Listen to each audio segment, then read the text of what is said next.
folks, and welcome back to Four Corners of the Galley. I'm your host PBO, and you're joining me on another edition of Unsolved, the murders of Biggie and Tupac. And this week we're doing episode 7, Half the Job. Alright, so like every week I'm going to split this up. This week is actually way more connected because the 2007-2008 task force is way more connected to the actual Biggie, Puff, Suge, Death Row storyline. So I'm going to do those together at the end. And we're going to start with the 1998, the Russell Poole, because it's very short and quick. All right. So we're going to start with Russell Poole. So we meet up with Russell Poole, and we're kind of into the episode already. And Russell Poole is getting back to the office. And he's going to the office. He's in good spirits because he had just dropped off, remember his big report in the last episode at the end of it. He dropped off his last report at the district attorney's office, hoping that they would read it and it would get some good eyes. He gets in there. He's in good spirits.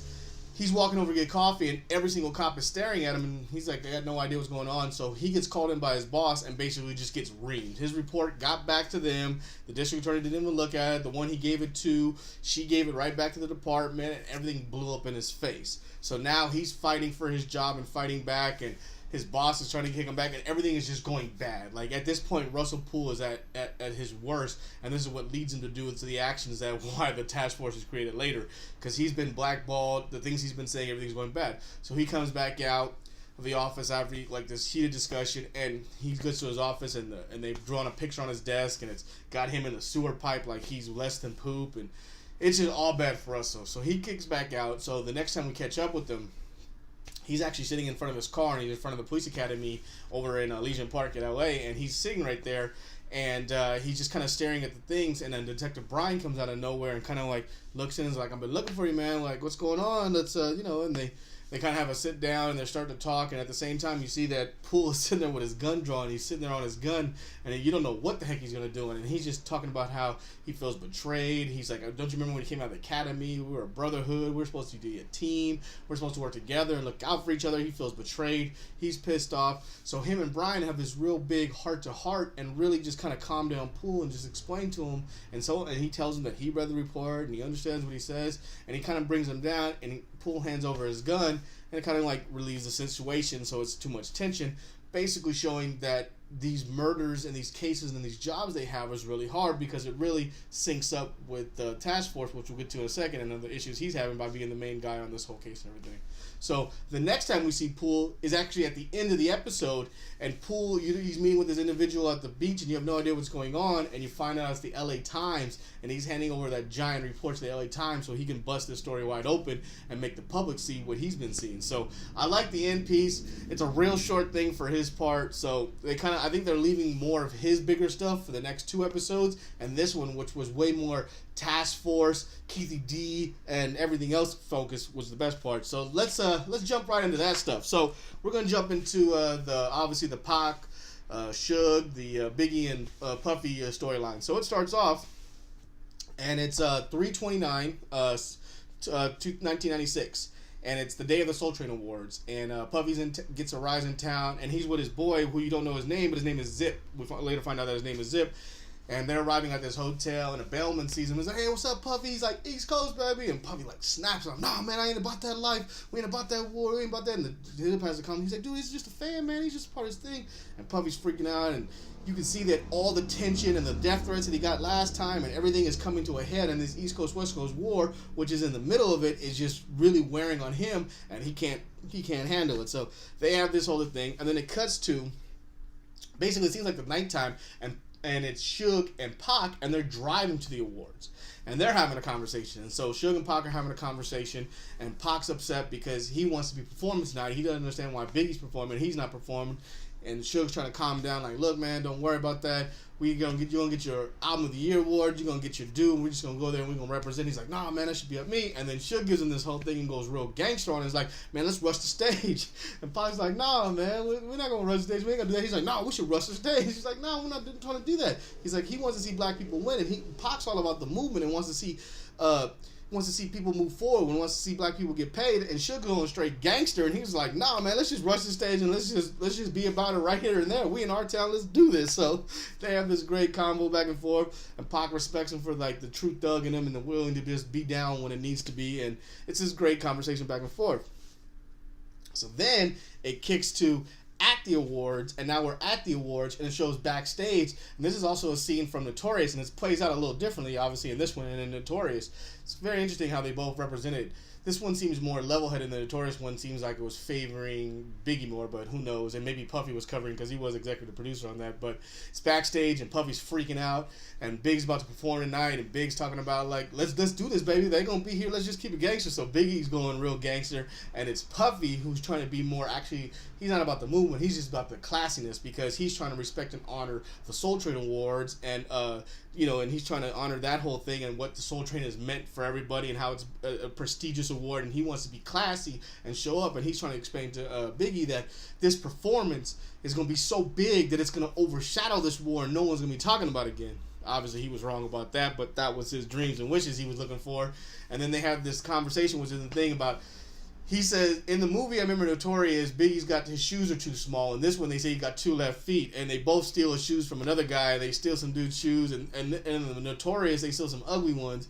And in this one, Puffy takes some like fly ass shoes off his boy. He's like, man, I paid $2,500. He's like, man, you better give me those shoes. So he gives Big the shoes, and it's Puffy the one that's actually irrational back there, and it seems like he's the one very high strung because of all the things that are happening and going on, and Biggie's more smooth and just kind of letting it all play out. So it's different. It's weird to see how those two different dynamics are really shown to us in different ways. So they have that whole discussion, and they think that's going that way. So right after that, Suge and Pac show up. And Suge and Pac show up, and they're backstage, and they're walking backstage, and a handler in the back, producer or whatever her position is, kind of stops and is like, gentlemen, this way, we have your own private section for death row. And they're like, what? They're like, yeah, Mr. Cornelius doesn't want any issues tonight and wants to make sure. So they're like, whoa, and they're feeling weird because they're getting escorted to this little special area just for death row because they don't want no beef. And then Suge, and here's the big old thing, sees Keithy D, and he's like, oh, I know some dude over there. He's like, oh, yeah? He's like, don't worry, I'll be right back.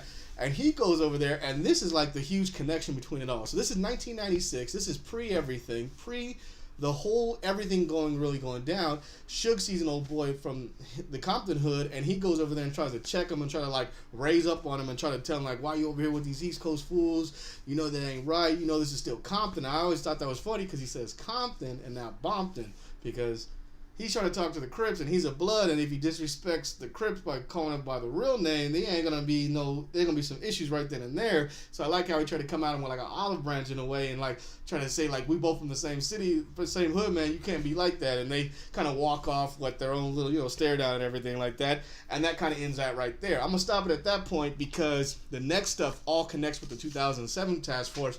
So let's jump into the 2007 task force leading up to those events right where everything ends. So we jump over to the 2000 task force and we meet up with Kane. And Kane is standing outside and he's having a conversation with his wife. And this is showing the parallel between him and Poole, how both of the men on the top of this heap are struggling with the power and the everything that's going on in this case and how they're getting pulled in different directions. He's having a conversation with his wife who's talking about moving to Ontario, Canada to take care of horses. And he's like, what the heck? She's like, you need time. Everything just seems like it's going really weird and crazy. At the same time, he walks back in, and it's Lieutenant Brian's retirement party, who's the old detective from back in the days, the one connecting everybody together, and it's his retirement party. And they're having a conversation, too. And he's asking him what's going on with this whole Keithy D thing, because now for a whole month, they have Keithy D wiretap, and he's only bought a kilo of coke, and they said, you need to get up to 5, or we're going to have to shut this sucker down. So now he's even freaking out more. He's like, look, it has to be Keithy D. And then he gives him this other thing. And he goes like, look, man, a lot of careers have been lost on Keithy D. I love how Keithy D is the connective tissue between all the events that happened with Puff to this task force to Poole. I mean, it's just as crazy that this one individual has all the intertwines and the makings of all this stuff. And he's like, and they still don't have them. So I love that part at this point. So Kane's all messed up, and he's driving. He's looking like he's driving home drunk, and he's really drunk, and he's swerving, and he ends up pulling to like a little strip mall side of the thing, and ends up getting in the passenger seat and passing out. He wakes up in the morning, and he has no idea where he's at, and you think he assumes he's still there, but he finds out his car got towed, and he falls to the ground, and Dupree's there, and he meets up with Dupree, and they're having a conversation like, what's going on, man, you good? And he's like, yeah, man. He's like, I'm good. I just, I got promoted. And he's like, what? He's like, wait a second. So you drive drunk, get towed, and you get promoted? He's like, that's the most whitest shit I ever seen. That had me dying when he said that. That was a great line. Just failing upwards. I thought that was hilarious. So he's stressing out over the whole thing. So it cuts back to them, and they're back at the office, and they're listening to wiretaps. And Kane's freaking out because he's not getting anything.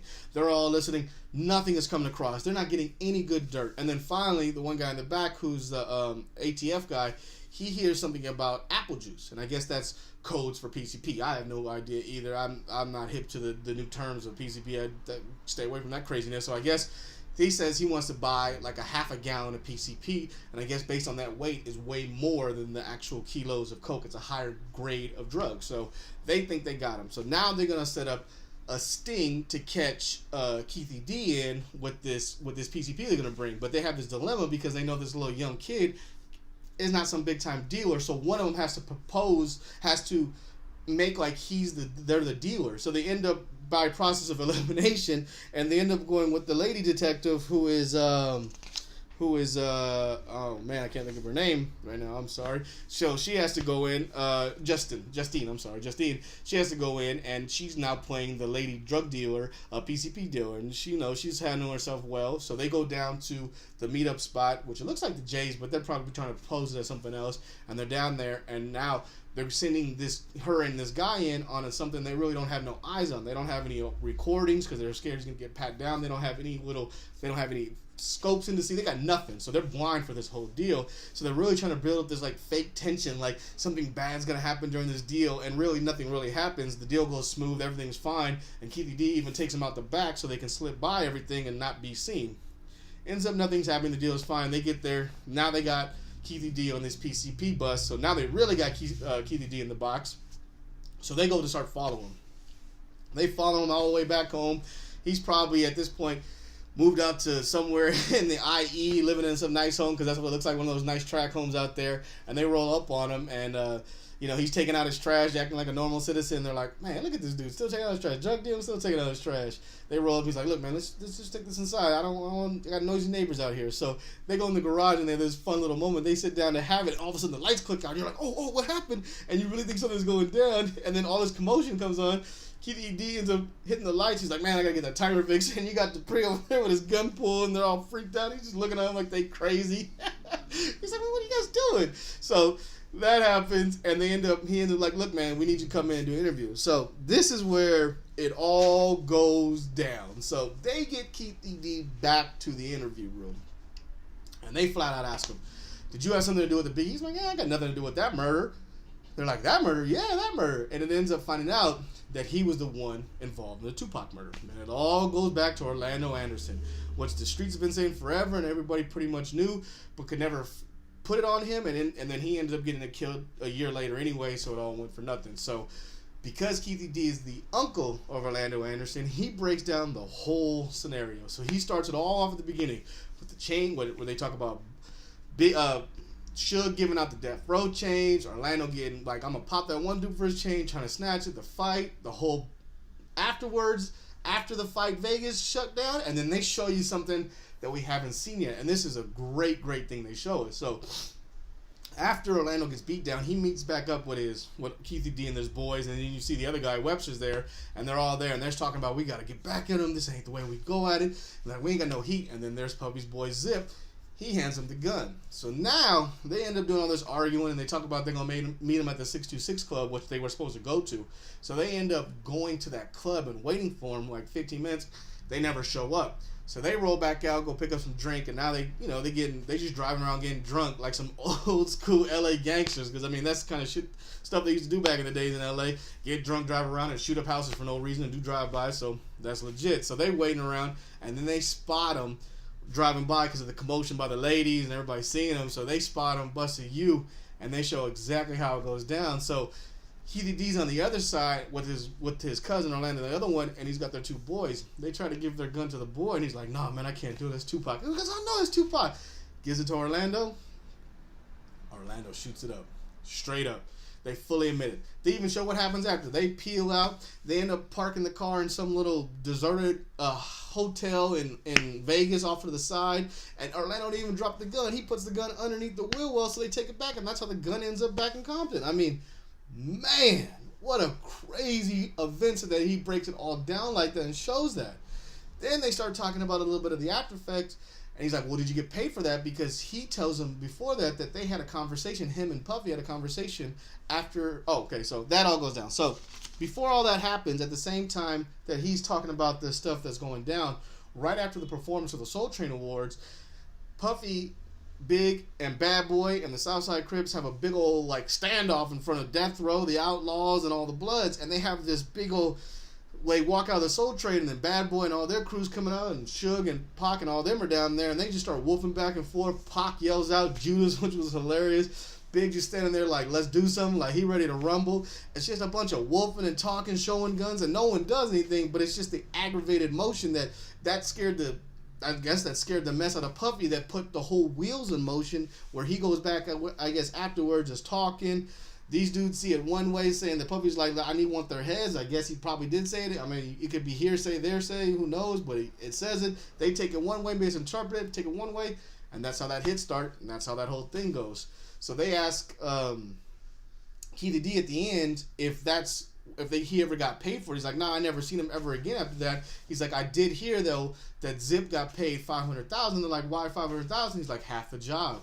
And there it goes, all full circle. It's the title of the episode, half the job. So basically, Puffy did end up paying Zip for half the job. So you could say that Puffy did set him up, and he wanted to kill both Suge and Pac because of them attempting life on him and his mom. And that's why this whole nonsense started. Of course, you're never going to catch Puffy anywhere on tape saying any of this nonsense, or no fool. It ain't going to never come back to that. That's never going to happen, but it shows that was the whole deal behind that stuff. And I guarantee we're going to see the next results, where it's going to be the retaliation, where probably Suge finds out, gets a little bug in one of those, in Orlando Anderson's ear or something like that, because you know that he kind of paid him off, and that's what maybe they say that Puffy did it, and that's why they go after Big. I mean, it just seems like they're completing the circle that everybody's been waiting to see and hear, and they are solving the murders, but it's still not going to be hard evidence that you can prove in court that someone's going to go to jail for, something like that. So, man, what a great big episode. What a big crescendo, and everything based on Keith D and his testimony. So if you believe Keith D and what he said and what he told this task force and everything that was spoken on, it was just one giant circle that they both had it out for each other, and this war got way worse than it needed to be. Woo!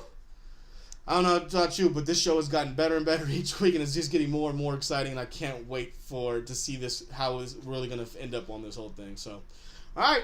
There it is, folks. I'd like to thank you for joining me this week on Unsolved, the Murders of Biggie and Tupac, Episode 7, Half the Job. I don't know if you guys are checking out Atlanta, but I got Atlanta right here. Last week, that was a huge, crazy episode, and Teddy Perkins, checked that out. And last week's Unsolved, I had to break into 2 because there was a lot going on, so check that out. Thanks for watching, guys. Like, comment, subscribe. Until next time. Good night, Ted.